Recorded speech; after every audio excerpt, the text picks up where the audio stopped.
एक वक्त था जब नक्सलवाद को भारत का सबसे बड़ा अंदरूनी खतरा माना जाता था, पर हाल ही में एक बड़ी घोषणा हुई है। गृह मंत्री अमित शाह ने संसद में कहा, भारत अब लगभग नक्सल मुक्त हो चुका है। तो सवाल ये है कि आखिर 60 साल पुरानी ये समस्या खत्म कैसे हुई?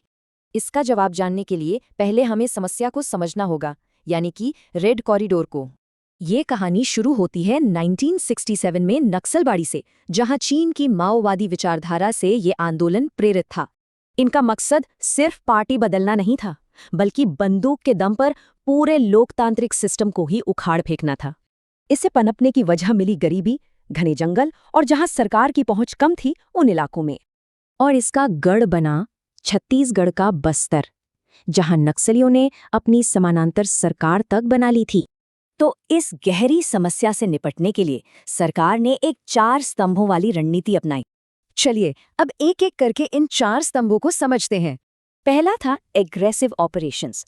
इसमें सुरक्षा बलों ने जंगलों में घुसकर टॉप नक्सली लीडर्स को खत्म किया। दूसरा, एक सरेंडर पॉलिसी। इसके तहत हजारों कैडरों ने हथियार डालकर मुख्यधारा में वापसी की। और तीसरा चौथा स्तंभ था डेवलपमेंट और गवर्नेंस, यानी सड़कें, स्कूल बनाकर लोगों का भरोसा जीता गया। अब देखते हैं इस रणनीति का नतीजा क्या रहा, और नतीजे वाकई चौंकाने वाले थे। नतीजा ये कि जहां कभी 6000 से ज्यादा नक्सली थे, अब वो बस कुछ 100 ही रह गए हैं।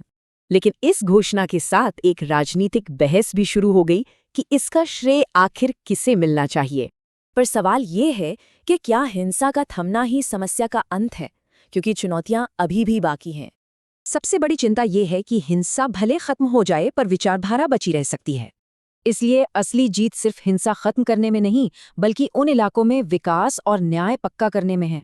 तो ये बदलाव बेशक एक बड़ी कामयाबी है, पर यह आखिरी सवाल भारत के भविष्य के लिए बहुत अहमियत रखता है।